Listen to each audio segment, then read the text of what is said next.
Bonsoir et bienvenue dans le Club du Dimanche.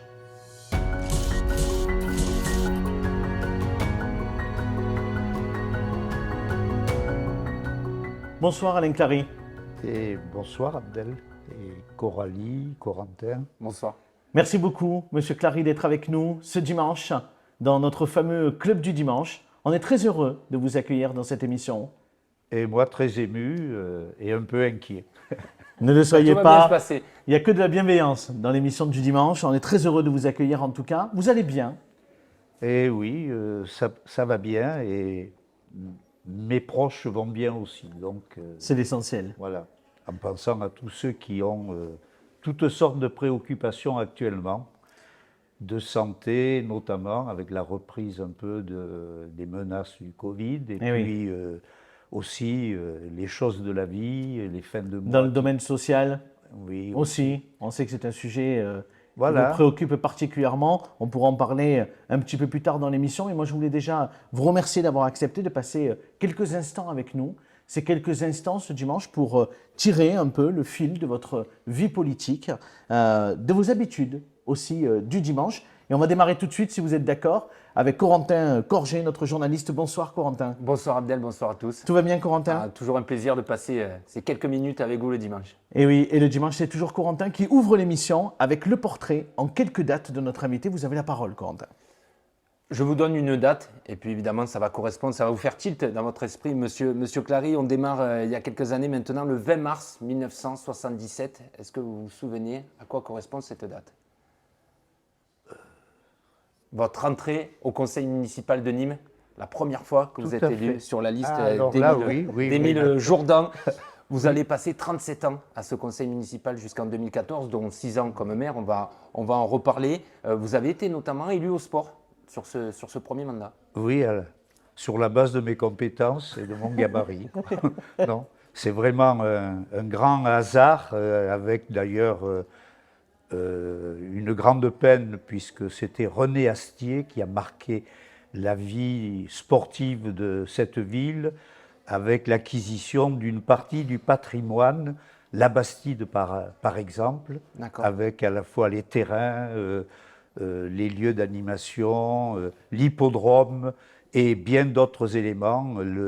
Les premiers gymnases construits près des collèges aussi, à l'initiative de la ville, des municipalités Émile Jourdan et je dirais René Astier. Et c'était un poste très très gratifiant que d'être adjoint au sport. Pour ma génération, qui n'a pas connu Émile Jourdan, et voilà, on rappelle les dates 1965, maire jusqu'en 1983 de Nîmes, vous qui l'avez beaucoup côtoyé, en quoi vous diriez qu'il a marqué la ville? Je crois c'était un homme qui arrivait du bassin minier. C'était un permanent politique. Et ça a été ensuite un homme, je dirais, à la stature d'homme d'État, qui a su fédérer, qui a su composer, qui est parvenu à collaborer avec les divers milieux, tout en n'oubliant pas ses racines et en même temps ses objectifs de réduire les inégalités sociales, de donner un peu de soleil à chacun. Et c'est lui aussi qui a lancé l'embryon universitaire de Nîmes, puisque, par exemple, la fac de médecine a été, alors qu'on dépendait de Montpellier, les étudiants ont pu commencer à faire leurs études. C'était bien de le rappeler, effectivement. Et j'ai en même temps le plaisir aussi de rappeler qu'en décembre 97, je crois, Jacques Blanc, président de la région, Alain Journet, président du Conseil général et moi-même, nous sommes réunis pour que cette fac qui commençait à être en décrépitude, où beaucoup pensaient la fermer, nous avons pris ensemble, en ayant d'ailleurs dans les diverses instances des positions différentes, mais une coopération pour que cette faculté puisse, que quelques années après, on puisse remettre, on est des gens qui avaient soutenu leur thèse à Nîmes. Et Monsieur Clary, Ça vous avait marqué? Vous faites le boulot de Corentin, parce que vous choisissez même des dates qui ne sont pas prévues dans le portrait, mais c'est pas grave, c'était très intéressant de le rappeler. Corentin, on avance? Oui. On va passer en 1982, je crois. Le 21 mars 1982, Monsieur Clary, est-ce que vous vous souvenez encore une élection, à quoi ça correspond? Je ne fais pas le coquet, là, c'est mon anniversaire. Le 21 mars. Vous devenez conseiller général pour la première fois à l'époque du canton de Nîmes. Maintenant, on dit conseiller départemental. Vous allez rester 16 ans dans cette collectivité. Est-ce que le département, c'est une collectivité que vous auriez aimé diriger? Ça ne m'est jamais venu à l'esprit. Jamais à l'esprit. Par contre, oui, être élu dans ce canton-là, à un moment, un an après la victoire de la gauche avec le président Mitterrand et une contribution très importante de l'électorat nîmois, gardois à cette victoire, cela je m'en souviens.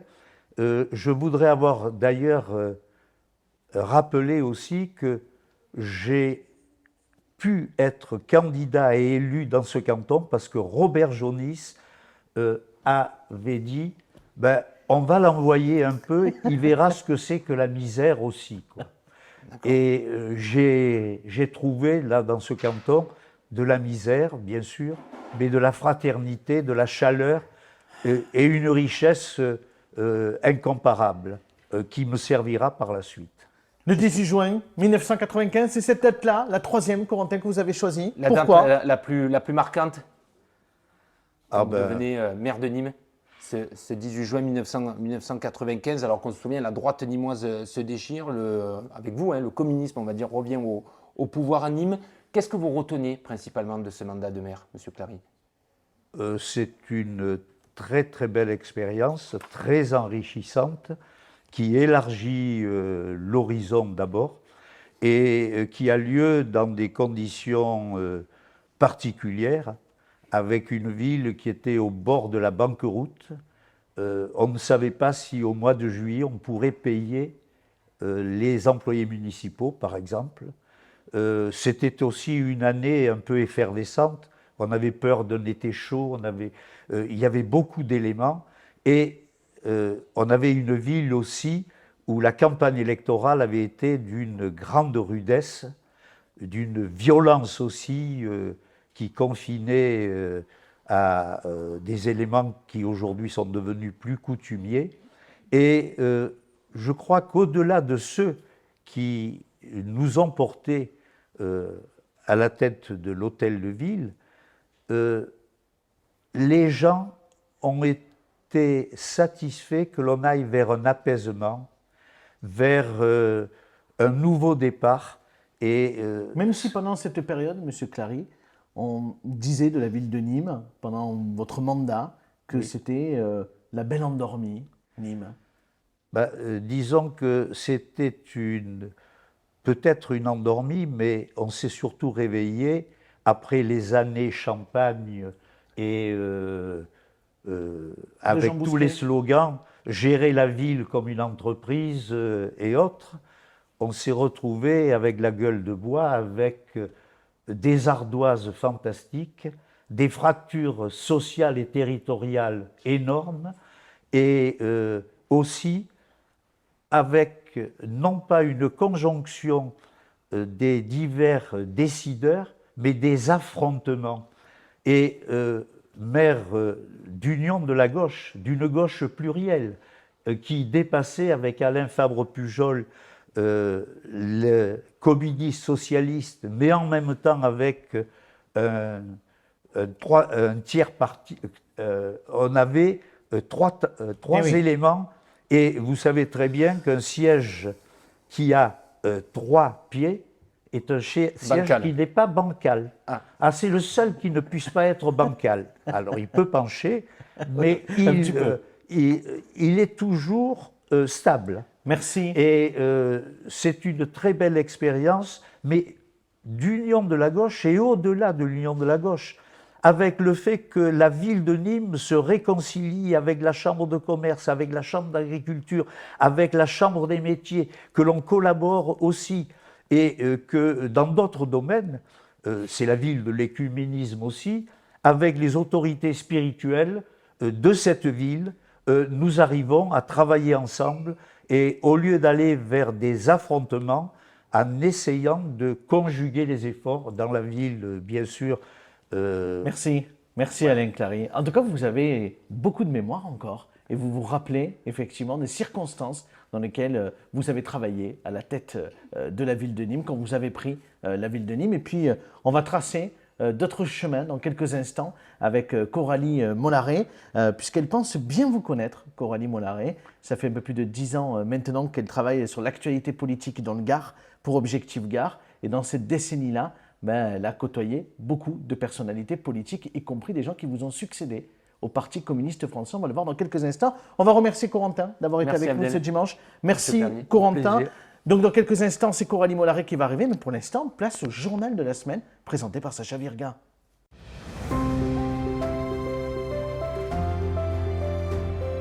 Ce mercredi, dans le cadre d'une journée de rencontres et de partage de leur parcours de vie, plusieurs personnalités étaient présentes aux arènes devant 4000 enfants, dont la star du Paris Saint-Germain Kylian Mbappé. Son association Inspired by KM vise à inculquer des valeurs de respect, de bienveillance et de plaisir aux enfants à travers différents événements. À partir des eaux usées des Nîmois, le nouveau centre de méthanisation inauguré jeudi produira du gaz vert pour 1 millier de foyers, ainsi que les bus de Nîmes Métropole. Une réponse dans la volonté de la France d'être plus indépendante dans la production d'énergie, un projet initié sous la mandature de l'ancien président de Nîmes Métropole, Yvan Lachaud. Après les vendanges et la récolte de sel, Aigues-Mortes s'embrasse pendant 9 jours autour des traditions taurines, au rythme des courses de taureaux, des bodegas, des bals et des concerts sur la place Saint-Louis, donnant son nom à la fête. Des festivités qui ont démarré le 8 octobre pour finir ce dimanche.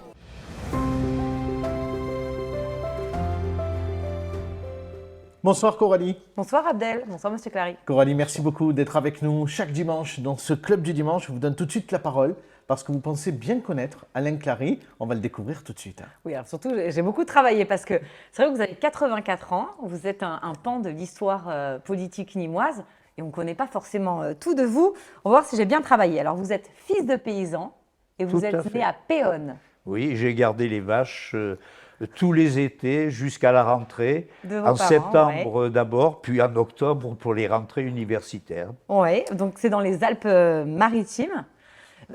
Vous aviez des frères, vos parents n'étaient pas forcément aisés, donc du coup, c'est un peu votre oncle et votre tante qui se sont occupés de vous quand vous étiez plus jeune? Tout à fait, on est toujours 3 frères, je suis l'aîné, et j'ai eu aussi un oncle et une tante qui étaient en même temps mes parrains et marraines, qui étaient instituteurs, et donc j'ai fait ma primaire avec eux. Et du coup, c'est eux qui vous ont donné envie de devenir instituteur? Ils étaient très fiers que lors d'entretiens sur l'orientation scolaire, je dise j'aimerais faire comme mon oncle et ma tante. Qu'est-ce qui vous plaît dans ce métier d'instituteur, qui a marqué toute votre vie aussi? Il y a eu la vie politique, mais aussi votre vie, votre carrière professionnelle. Qu'est-ce qui vous a plu? Qu'est-ce qui vous a mis? Ce qui me plaît le plus d'ailleurs, c'est de rencontrer encore aujourd'hui d'anciens élèves qui sont parfois retraités, ça fait quelques années, notamment au moment des férias ou autres, de retrouver ceux qui étaient mes élèves, et en même temps, cela m'a permis de transmettre un certain nombre de choses, tout en ayant conscience au fur et à mesure que cela avançait, que c'était parfois à la limite de mes propres connaissances, et on peut même affirmer des erreurs et autres. Et c'est valable en histoire géo par exemple. Aujourd'hui, il y a encore des élèves qui me chambrent sur le dosage que je pouvais faire en histoire contemporaine. D'accord. Alors, il y a quelque chose qui est intéressant, Abdel, c'est que le papa d'Alain Clary a été maire de Péonne, et il était à gauche, donc c'est ça aussi qui vous a donné un peu cette culture, cette fibre, mais elle s'est véritablement développée pendant vos études. Alors, vous avez fait une partie de vos études à Nice, une partie de vos études à Aix-en-Provence, en fac d'histoire géo. On est dans les années 50, et là, forcément, il y a beaucoup de luttes anticoloniales, et vous êtes sensible à cette cause. Évidemment, en 58, le 13 mai 58, je suis à Aix-en-Provence, étudiant, et nous participons au mouvement au moment où Soustelle va à Alger, passe par Genève et va rejoindre les factieux et autres. Ouais. On vend même un journal, Midi Soir, qui était l'édition du soir de la Marseillaise. Ah ouais. Il y a aussi les affrontements ensuite qui ont lieu. Il y a quand même, c'est une autre époque, parce qu'aujourd'hui, est-ce que vous estimez que les jeunes sont moins sensibles aux causes internationales? Ils le sont différemment en voyant mes petits-enfants, les plus grands, hein, qui ont 28, 26 Vous en avez ans, 4, ouais. et puis d'autres la vingtaine. Par rapport à la guerre en Ukraine, par exemple, est-ce qu'ils y sont sensibles? Est-ce que ça les marque? Est-ce qu'ils vous en parlent? Est-ce que ça les mobilise, ça les engage? Il y a des formes de solidarité spontanée. L'un de mes petits-enfants, qui était le petit-fils de mon ex-épouse, est allé en Ukraine, en Allemagne, et a ramené et héberge encore à Saint-Césaire Des Ukrainiens. une maman ukrainienne avec son bébé et sa maman aussi, en essayant de pouvoir les insérer dans notre vie. À leur niveau, et c'est une forme spontanée. C'est un sujet de fierté, tout comme savoir que l'une de mes petites filles est sur les thèmes de femmes méditerranées, des maraudes et autres, punch en famille envers ses parents et autres. Il y a quand même une famille, Donc, le militantisme, ça se transmet. Je pense qu'il y a, sous des formes différentes, qui ne sont pas les formes... on avait à l'époque des organisations de jeunesse qui existaient. C'est ce qui a forgé votre engagement. Il y avait la JOC, qui avait lu... C'est ce qui a forgé votre engagement au Parti communiste français. C'est mon indignation face à la guerre d'Algérie et le fait d'avoir, parmi les rares étudiants maghrébins qui étaient à Aix-en-Provence, il y avait notamment, ils se disaient neveux de Bourguiba, des Tunisiens, alors tout le monde, comme en d'autres circonstances. C'est à partir de là, en ayant eu la chance d'avoir en même temps des professeurs républicains comme Maurice Agulon, ou éveilleurs comme Georges Duby. Sur l'histoire médiévale, oui. Voilà. Ça vous a forgé. On parle de Nîmes, Coralie? Oui, et votre arrivée à Nîmes, puisque vous n'êtes pas nîmois. À Nîmes, quand même, c'est pas toujours facile de se faire accepter. Mais alors, du coup, on reprend le fil. Vous avez réussi vos études et vous, le sudiste, vous partez en Normandie, dans le Calvados, à Vire. C'était peut-être un peu compliqué au début, non? Le climat n'était pas le même? J'étais cafardeux en voyant des brins de soleil et ensuite les nuages, les dépressions qui passaient et les gens qui disaient « Ah ben ça crachine », mais ils continuaient à évoluer. Et l'hiver, alors ce bocage aussi tout blanc. Mais ça n'a pas duré longtemps parce qu'après vous êtes fait muter dans le Gard.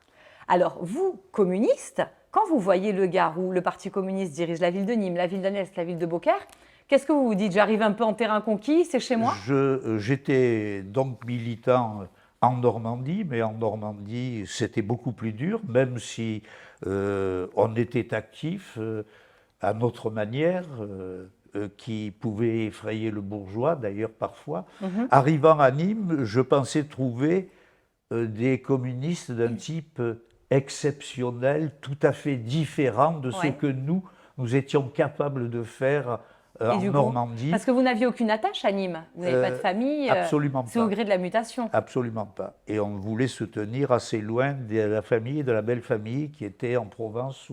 Ah oui, c'est vrai que des fois la belle famille, c'est un peu compliqué. On parle du parcours politique à Nîmes? Oui, parce que donc chemin faisant, vous fréquentez les milieux cocos, vous vous occupez des enseignants. Tout à l'heure, Corentin l'a rappelé, vous êtes élu en 77 sur la liste d'Émile Jourdan. Vous devenez aussi conseiller adjoint chargé des sports. Quand le premier adjoint décède, vous devenez aussi le président du groupe des élus communistes. Est-ce qu'à ce moment-là, on se dit, quand on prend un peu plus d'envergure, ah finalement, maire de Nîmes, ça me tente très bien? Ça ne m'est jamais venu à l'idée. Par contre, mon père... Jamais. Je peux le dire, vraiment, jamais. Ça n'était pas du tout ça. D'ailleurs, vous l'êtes devenu par opportunité? C'est un hasard, mais je prenais mon pied. J'étais très heureux comme militant de participer aux campagnes électorales. Mais c'est vrai que vous venez vous l'avez ainsi, votre papa vous disait Alain, tu milites, mais tu n'es jamais élu. Oui, ça l'étonnait vachement, quoi, et qu'on puisse prendre du plaisir et penser être utile en militant sans forcément viser un poste électif. Mais vous l'avez été élu. Bon, après, voilà, votre papa est décédé, vous n'avez pas pu lui dire, mais... Je sais que un jour, en salle 45 d'histoire, le concierge de l'époque de Daudet vient et me dit « Monsieur Clary, monsieur le maire veut vous voir ». Je me suis dit, quelle bêtise as-tu pu faire pour que tu sois convoqué comme cela? Et c'est dans son bureau qu'il n'avait pas changé, avec du velours rouge et autres, que les divers adjoints m'ont proposé de devenir adjoint aussi. Alors, on va parler de la révélation. Oui. Alain Clary, parce que les municipales 83, la gauche perd les élections, la droite gagne. Un an avant, vous êtes élu conseiller général, alors conseiller départemental, et c'est pendant ce mandat que vous allez prendre du relief. Les rapports avec Jean Bousquet, ils sont très compliqués. Ils vous privent de vos salles municipales pour faire vos permanences en tant qu'élu départemental. Et vous, qu'est-ce que vous faites? Vous les faites dehors, sur les marches, ces permanences? En canadienne. À l'époque, on avait... Oui, tout à fait. Avec...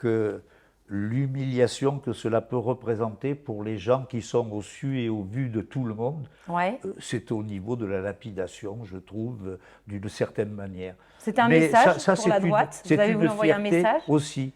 Et ce jour-là, pour faire un constat d'huissier, aucun huissier n'était disponible pour venir constater les conditions dans lesquelles je recevais.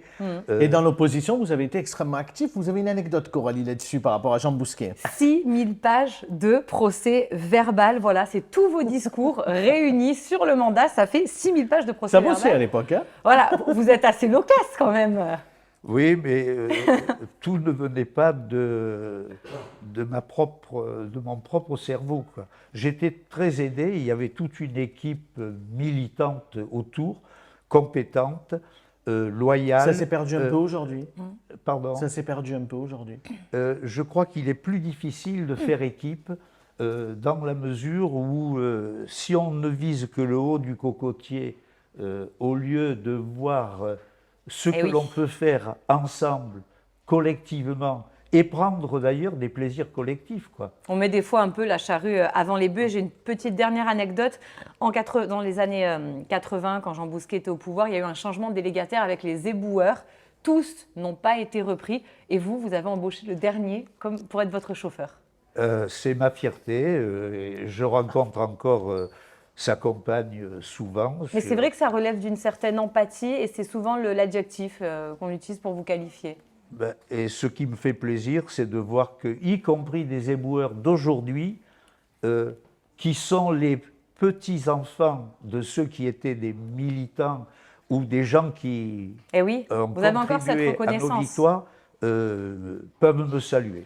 On a parlé tout à l'heure avec Corentin de l'élection, bien évidemment, de 95. Coralie, peut-être un mot sur 2001, c'est le mauvais moment, 2001, puisque vous êtes battu par Jean-Paul Fournier. Vous perdez les municipales, vous perdez après les législatives avec la vague de droite. Vous êtes réélu quand même aux élections départementales en 2004. Alors, certains responsables politiques, ce qui est bien avec cette rubrique, c'est que ça permet le parcours des anciens, ça permet quand même de nous éclairer, de regarder le parcours de nos contemporains. Et c'est vrai qu'à votre place aujourd'hui, beaucoup auraient tiré le rideau, auraient dit « bon ben voilà, j'ai perdu, débrouillez-vous ». Vous non, vous êtes resté, vous avez remporté les départementales et vous avez aussi après été dans l'opposition face à Jean-Paul Fournier. Vous avez aussi tiré la liste en 2008 des municipales. Pourquoi vous avez toujours joué ce rôle? On a toujours joué collectif. Et c'est ce que j'ai beaucoup apprécié.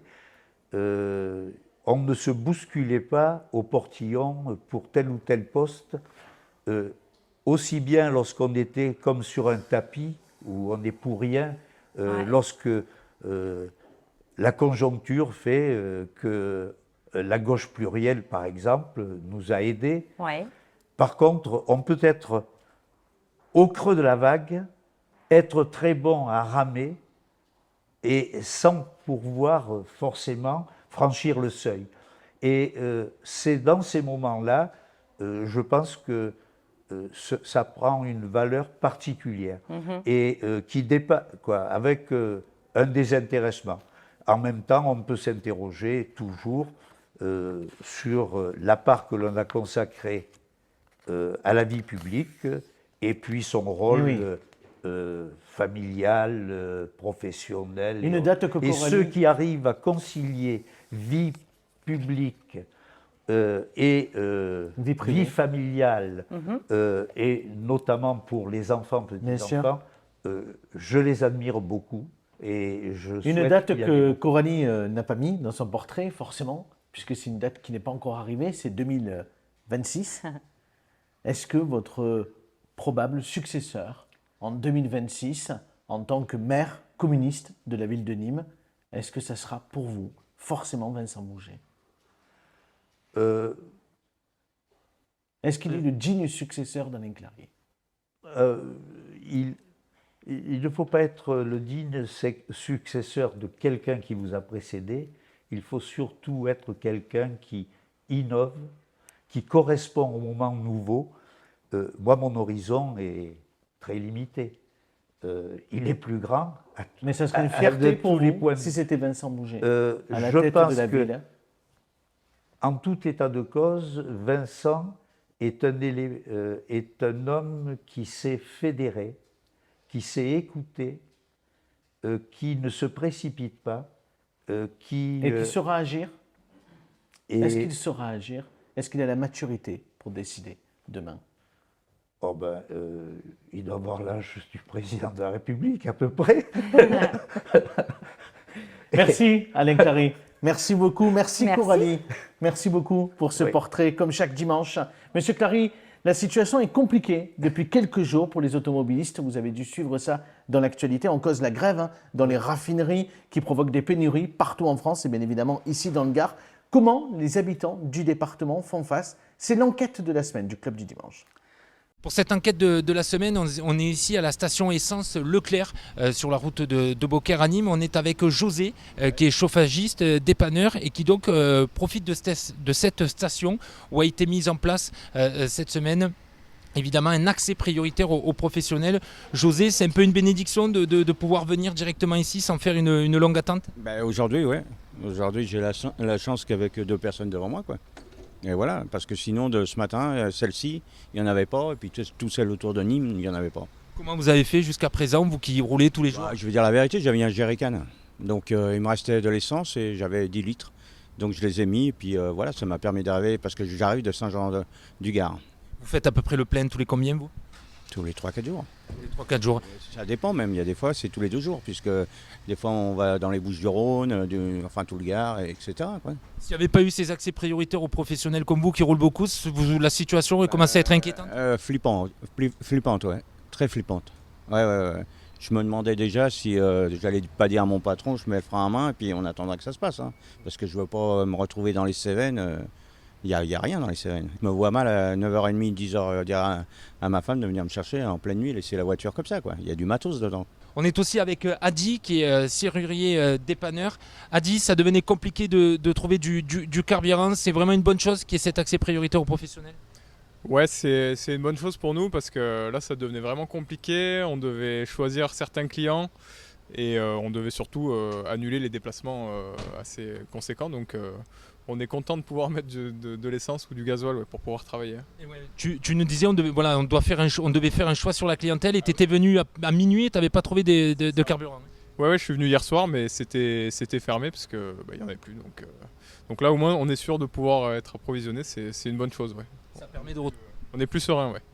Et donc là, vous allez pouvoir traiter toutes les demandes, même les déplacements les plus loin? Ouais, là, normalement, on devrait pouvoir assurer tous nos rendez-vous pour la semaine prochaine et rattraper le retard qu'on a pris cette semaine. Ouais. Donc, c'est une bonne chose. Désormais, on est dans la cour d'honneur de la préfecture du Gard, ici à Nîmes, avec Christophe Perrin, chef de service de la protection civile à la préfecture du Gard. Bonjour, monsieur Perrin. Bonjour. Vous avez pris, face à cette pénurie de carburant, la préfecture du Gard a pris des décisions, notamment de limiter à 30 litres la consommation par véhicule. Pourquoi ce choix? Alors le choix a été fait, comme vous le savez, il y a eu un afflux important de conducteurs qui se sont rués dans les stations et qui donc en ont mis à sec un certain nombre. L'idée, c'est que le plus grand nombre puisse avoir accès au carburant, donc en limitant la prise à 30 litres par véhicule pour les particuliers. Et on voit notamment, pour avoir fait un peu le tour des stations, que souvent les consommateurs ne vont pas jusqu'à 30 litres. Beaucoup s'arrêtent à 15 ou 20 litres. Effectivement, on a pu le remarquer hier puisqu'on a des relations fréquentes avec les gérants de stations-service et beaucoup prennent des petits montants, 30, 40 euros, ce qui fait qu'on n'atteint pas effectivement les 30 litres. Je crois que les gens ont peur de ne pas manquer effectivement et souhaitent avoir le plein constamment dans leur véhicule, ce qui n'est pas une réaction que l'on fait habituellement. C'est quoi un peu votre message que vous délivrerez un peu à la population, le comportement à adopter par rapport à cette pénurie de manière générale? Il faut faire preuve de solidarité, il ne faut pas penser qu'à soi, il faut penser aux autres. Effectivement, bon, la situation est ce qu'elle est, elle devrait revenir à la normale, ce n'est pas encore le cas, donc soyez raisonnables, voilà, laissez à tout le monde le soin de pouvoir se déplacer. Alors Monsieur Clary, on vient de le voir dans le reportage sur ces automobilistes, sur cette galère avec la grève dans les raffineries. Qu'est-ce que vous en pensez de cette situation? Je pense à tous ceux qui aujourd'hui sont dans des conditions qui ne leur permettent plus d'avoir la vie antérieure.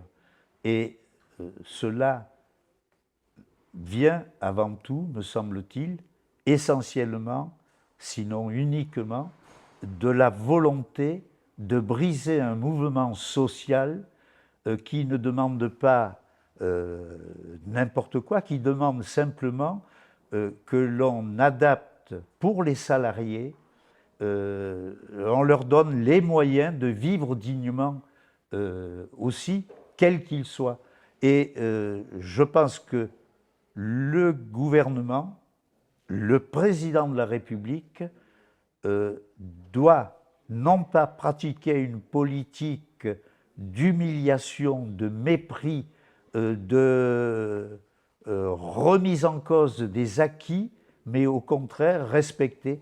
Ce n'est pas par le 49.3 d'une part que l'on va faire passer un budget ou que l'on va faire passer l'allongement du temps de travail dans la vie et l'éloignement de la retraite. Ce n'est pas non plus en réquisitionnant, en remettant en cause le droit de grève, parce que c'est ce qui est en cause aujourd'hui, que l'on peut trouver les solutions. Les solutions, je pense qu'elles passent par prendre un peu à ceux qui ont le plus profité des super profits et donner à l'ensemble. C'est une forme de nouvelle répartition. Vous avez encore de la niaque, hein, Monsieur Clary. Vous avez encore sur les sujets d'actualité, vous avez encore cette capacité à raisonner, à réfléchir, à vous mobiliser, à vous exprimer, comme vous le faites ce matin. On avance dans l'émission, puisque c'est l'heure tout de suite de l'interview comme un dimanche.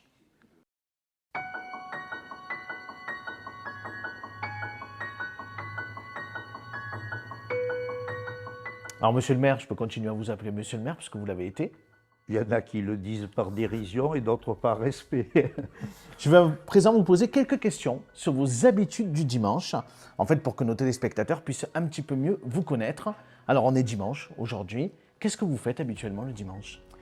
Je commence ma journée en allant chez mon marchand de journaux, très bien, prendre le quotidien local, selon les titres, 1 ou 2 journaux nationaux, éventuellement l'équipe aussi. Soit je vais boire un café crème croissant au Gambrinis, au Jean Jaurès. C'est là où vous résidez? Au Pantel. Vous résidez dans ce secteur? Ah oui, c'est mon secteur.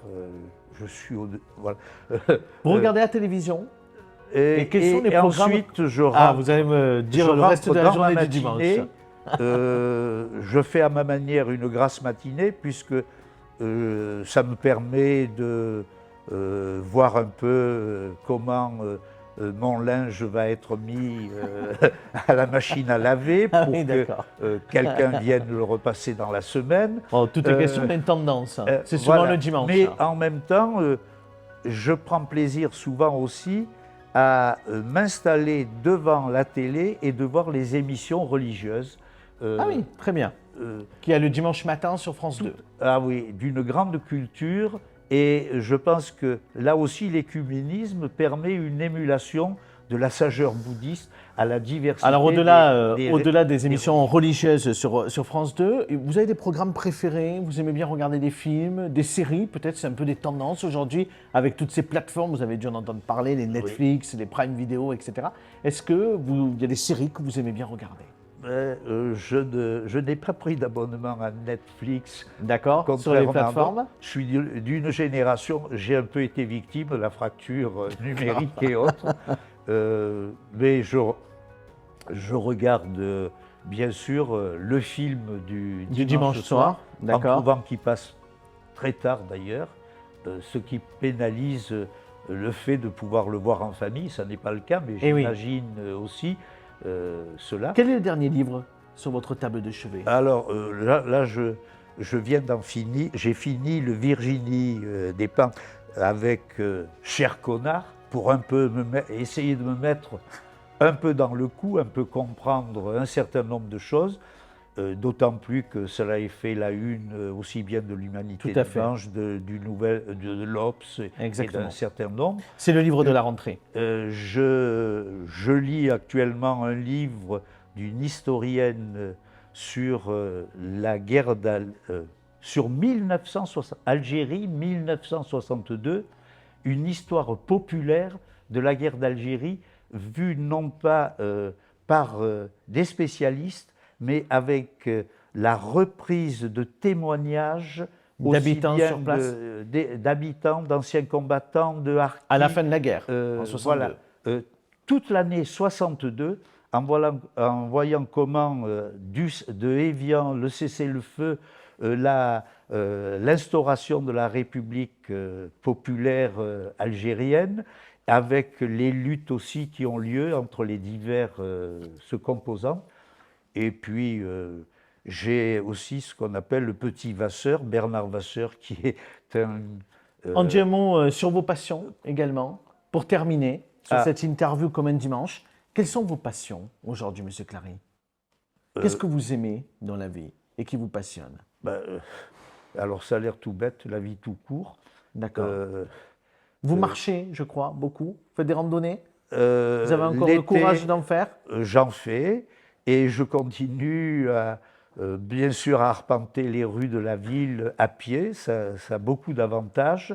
Il y a des sensations que l'on n'aurait pas, des rencontres multiples, mais aussi bien aller au Clos Gaillard, où je peux trouver selon les moments des champignons ou autres, aller au Mas d'Escate qui avait été acquis du côté de Courbessac. Et je pense là à Vladimir Gueux et à d'autres, puisque ce sont des domaines qui avaient été acquis et qui appartenaient au diocèse de Nîmes. C'est vrai. Et je pense à Monseigneur Bernard Cadillac en cette circonstance. Merci beaucoup. Merci Alain Clary, en tout cas, pour cet échange. Restez là. Dans quelques instants, Sacha Virga va nous rejoindre en plateau. C'est lui qui referme chaque dimanche notre club. En attendant, je vous propose de découvrir les temps forts de la semaine prochaine. C'est l'heure du Déjà Demain.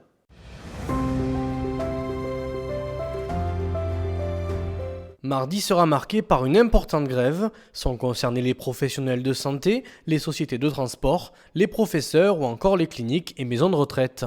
La CGT et d'autres syndicats appellent tous les salariés du public comme du privé à se mobiliser pour l'augmentation des salaires et la retraite à 60 ans. Ginette Kolinka, rescapée d'Auschwitz, se consacre au témoignage auprès des jeunes et du grand public pour sensibiliser sur les dégâts du racisme et de l'antisémitisme et pour éviter la répétition de l'histoire. Elle sera présente à la maison de ma région de Nîmes mardi soir avant de témoigner le lendemain devant les lycéens de l'Institut d'Alzon. Le parc des expositions de Méjean-les-Alès accueillera dès vendredi prochain le Sevanik Tattoo Convention, permettant de découvrir l'univers du tatouage et du piercing, un week-end festif avec live paintings et concerts. Plus de 70 tatoueurs nationaux et internationaux sont attendus. On accueille Sacha Virga en plateau. Bonsoir Sacha. Bonsoir. J'ai failli riper sur votre nom, Sacha. Oui, effectivement. C'est parce que c'est le dimanche. Oui, c'est la fin de semaine. Et voilà. Après avoir fait une multitude d'émissions et puis un aller-retour de l'autre côté de la France, je suis un peu fatigué. Oui, comme vous toute allez bien, personne Sacha normale. Effectivement, très bien. Qu'est-ce que vous avez envie de dire à notre invité Alain Clary? Eh bien déjà qu'on n'a pas beaucoup d'articles de lui sur Internet, donc ça a été compliqué de trouver des petites informations, des petites questions à lui poser. Alors, Objectif Gare a démarré en 2008, donc il n'était plus maire de Nîmes. C'est vrai, on pourrait faire quand même quelque chose d'un petit peu rétroactif si vous voulez, ça pourrait être bien. On va y réfléchir. Ça donnerait plus de travail aux journalistes. Allez, on y va. Sacha, vous avez un cadeau comme chaque dimanche pour notre invité. Ils sont de plus en plus petits les cadeaux. On a commencé par un gros livre pour Jean-Paul Fournier. On finira par une carte cadeau.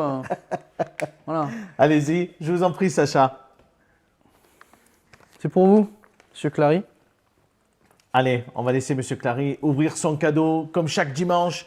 L'invité qui est avec nous dans l'émission a un petit cadeau à la fin de l'émission avec Monsieur Cadeau, Sacha Virga, qui se transforme en Monsieur Cadeau. J'ai pas encore. Mais enfin, c'est pas sa carte bleue, je vous rassure. Votre maman aimait Sacha Distel, sans doute, non? Oui, effectivement. Et Sacha Baron Cohen. Ah oui, c'est tout à fait la même personne. Ah oui. Alors, en plus, je crois qu'il n'y en a pas qu'un. Il y a deux cadeaux. Il y a deux cadeaux. J'espère qu'elle a caché le prix, la vendeuse. Hein. Ça serait... Ah bah écoutez, vous êtes responsable du cadeau, j'espère que vous avez bien fait les choses, Sacha. Alors, Monsieur Clary. Oh là là, ça va être précieux. Est-ce que vous pouvez nous dire de quoi il s'agit, Monsieur Clary? La carte multi-outils 10 en 1, alors c'est comme le couteau suisse. Exactement. Est-ce que je l'ouvre là? Non, ah ben, c'est pas nécessaire. Et la boussole, alors là, j'en ai de plus en plus besoin. Eh bien voilà. Parce que Sacha, vous avez tapé dans le mille. Oui, et y compris en allant en forêt, notamment haut du Gard, Lozère, aux champignons ou autres. Vous savez, lorsque vous avez une futée où tout se ressemble et où y en chercher, il est difficile parfois de retrouver le nord. Merci beaucoup. Je passerai à vous. Merci beaucoup, Monsieur Clary. Est-ce que vous avez passé un bon moment avec nous?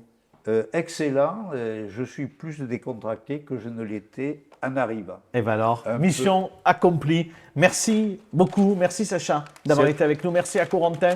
Merci à Coralie de participer à cette émission avec moi chaque dimanche. On va remercier Romain Curat pour la réalisation de l'émission. On va se donner rendez-vous demain, lundi, à 19h, désormais en direct pour une nouvelle semaine du club, un club Objectif Gare, avec Christophe Rivenc, le président d'Alès Agglomération, qui sera notre premier invité lundi. Bonne soirée à tous, il est l'heure de fermer le club du dimanche.